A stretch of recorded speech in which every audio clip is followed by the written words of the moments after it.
Bismillahirrahmanirrahim. Assalamualaikum warahmatullahi wabarakatuh. Ingin mengabarkan bahwa kondisi Masjidil Aqsa sekarang sedang sangat genting sekali. Mohon doa dari semua sahabat. Laporan dari para pejuang yang sedang ada di garis depan. Saat ini masjid sudah porak-poranda.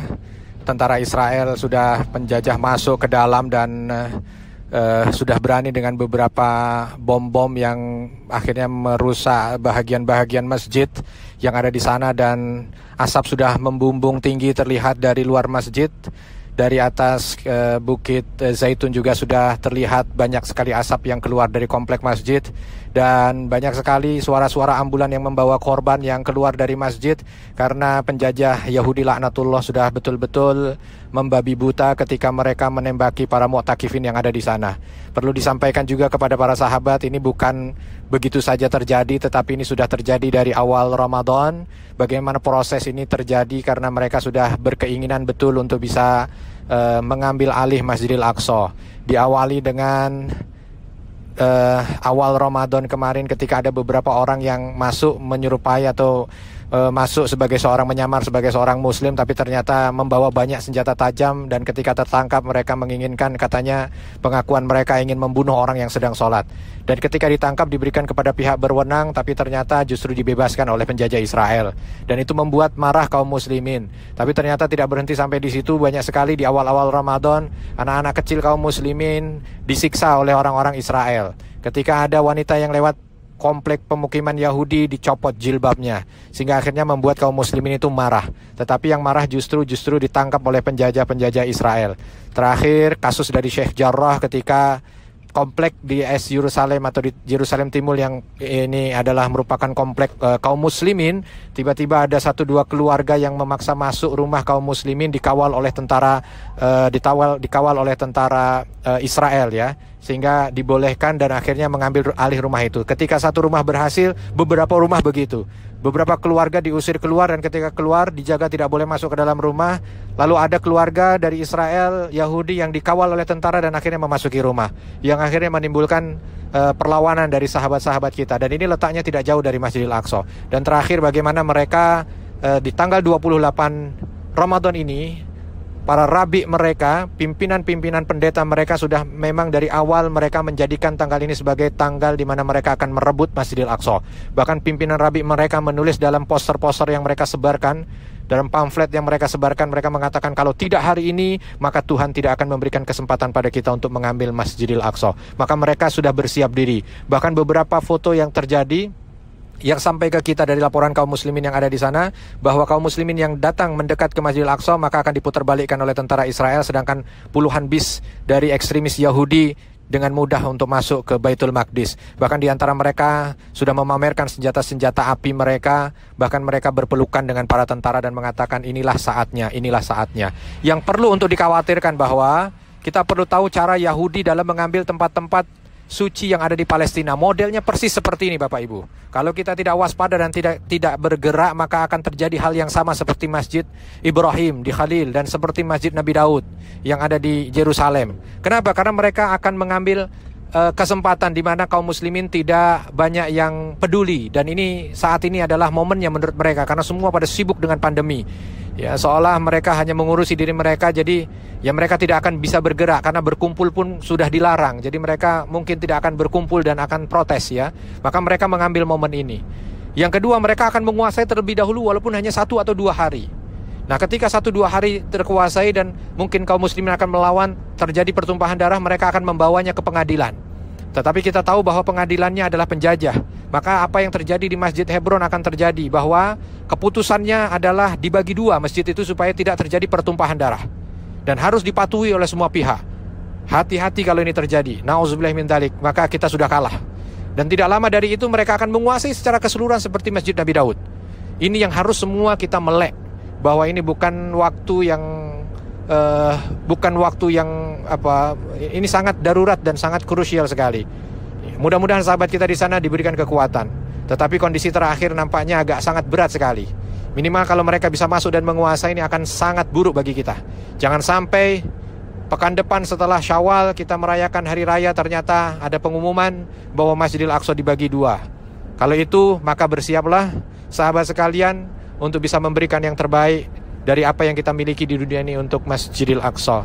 Sekian, mudah-mudahan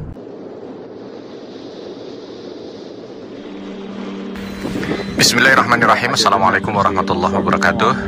Sahabat yang dicintai Allah, izinkan saya menyampaikan sedikit berita terkini ya dari Palestina. Yang pertama dari Gaza. Sahabat yang dicintai Allah, kita perlu menyadari bahwa kondisi di Palestina masih sangat kritis sekali, sangat kritis dan membutuhkan segala macam bentuk kebaikan dari kita. Maka jangan pernah lelah untuk terus memantau berita yang ada di sana sebagai bentuk al-wala wal bara kita, loyalitas kita terhadap agama, sebagai bentuk ejawantah kita dari apa yang disampaikan dalam sabda Nabi bahwa seorang muslim itu adalah bersaudara seperti satu tubuh. Ada satu yang sakit maka seluruh akan merasakan sakit. Mudah-mudahan kepedulian kita ini yang akan menjadi sarana menggapai cinta Allah Subhanahu wa taala. Dari Gaza, sahabat yang dicintai Allah, sampai dengan tadi malam kalau kita dengar berita bahwa bombardir penjajah Zionis masih terus dilancarkan dengan rudal-rudal mereka, sehingga kurang lebih sudah hampir 150-an sahabat kita yang syahid gugur di sana. Dan sebagian besar itu masih dari kalangan sipil, ibu-ibu dan anak-anak yang paling banyak. Yang terluka sudah ribuan, bangunan puluhan hancur. Oleh karena itu, kita harus mampu untuk terus mensupportnya. Support dengan memberitakan bahwa kekejaman Zionis ini sudah tidak bisa lagi ditolerir. Ini sudah bentuk bahagian daripada terorisme yang paling kejam yang pernah ada di muka bumi. Bagi mereka yang diam, maka mereka diam akan kebenaran. Dan diam akan kebenaran itu lebih bahaya daripada syaitan. Yang kedua, berita dari seputaran Masjidil Aqsa, dan ternyata tidak kalah miris sahabat yang dicintai Allah. Sampai dengan tadi malam, kondisi Masjidil Aqsa masih terus dalam tekanan. Ya, bagaimana penjajah ini berupaya untuk bisa menjaga semua orang yang ingin masuk ke dalamnya itu ya seolah dalam tanda kutip tidak bisa gitu. Apalagi ini yang perlu diwaspadai, bahwa hari Ahad ini, Ahad, Senin dan Selasa, orang-orang Yahudi ekstremis akan mengadakan acara hari raya mereka, ya, acara hari raya Tukus Tauriyah, ya, di mana mereka sudah mencanangkan, karena kemarin di tanggal 28 Ramadan mereka tidak bisa berhasil untuk mengambil alih Masjidil Aqsa, maka mereka seolah memundurkan itu, sehingga mereka sepakat kalau menjadikan Ahad, Senin dan Selasa ini adalah hari perjuangan buat mereka. Ya, hari perjuangan buat mereka untuk merebut Masjidil Aqsa. Maka sahabat yang dicintai Allah, kondisinya masih genting dan kondisinya masih sulit. Kita yang harus mampu untuk terus bergerak, memberitakan dan memberikan support kepada sahabat-sahabat kita di sana. Apalagi kalau kita lihat bagaimana kondisi seputaran Masjidil Aqsa, baik di Sheikh Jarrah, Akka, Lut dan lain sebagainya, Yahudi ekstremis sudah sangat berani untuk bisa memberikan tekanan-tekanan kezoliman kepada sahabat-sahabat Muslim yang ada di sana. Ya, ada sahabat kita yang rumahnya dibakar, bahkan dibakar orang-orangnya juga oleh Yahudi ekstremis. Mereka melempari batu ketika ada seorang muslim atau muslimah yang lewat sendirian.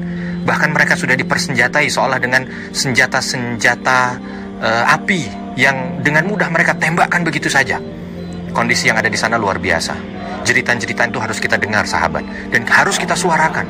Sahabat-sahabat kita di sana sudah tiap hari kehilangan dari rumah-rumah mereka. Bahkan mereka sudah mengatakan dalam pesan-pesan mereka, andai misalkan saat ini saya masih bisa mengabarkan, wallahu alam, mungkin besok hari Allah sudah cabut nyawa saya. Dan itu terjadi di seluruh tanah yang ada di Palestina, dari ujung selatan sampai dengan ujung utara. Sahabat yang dicintai Allah, sekali lagi, bismillah, terus pantau kondisi sahabat kita yang ada di sana. Apa yang kita miliki untuk bisa suarakan. Anda punya medsos, Anda punya hubungan informasi dengan keluarga, kerabat, grup dan lain sebagainya. Manfaatkan itu.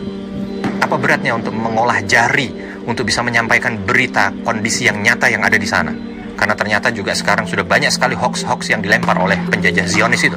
Tidak tahu apakah mereka dibayar atau apa, sehingga seolah membuat stigma bahwa Israel adalah negara yang berperi kemanusiaan, negara yang semua itu adalah hoax, kedustaan, yang betul-betul harus mampu untuk kita tolak, ya. Dan jangan sampai memasukkan kedustaan itu dalam hati. Jangan beri tempat di hati kita. Ada orang, kan katanya begini-begini. Barang siapa ada keraguan bahwa Israel adalah penjajah zalim, maka dipertanyakan keimanannya. Maka dari itu sahabat yang dicintai Allah, bismillah, mudah-mudahan kondisi Senin, Ahad ini, Senin, Selasa besok, kaum muslimin yang ada di Baitul Maqdis diberikan kekuatan untuk menjaga, karena kekuatan dari Yahudi ekstremis juga sudah seolah full mendekat kepada masjid dan mereka berkeinginan untuk bisa mengambilnya. Mudah-mudahan Allah Subhanahu wa taala berikan kekuatan kepada sahabat kita yang ada di sana, dan insya Allah mudah-mudahan kemenangan itu sudah dekat. Assalamualaikum warahmatullahi wabarakatuh.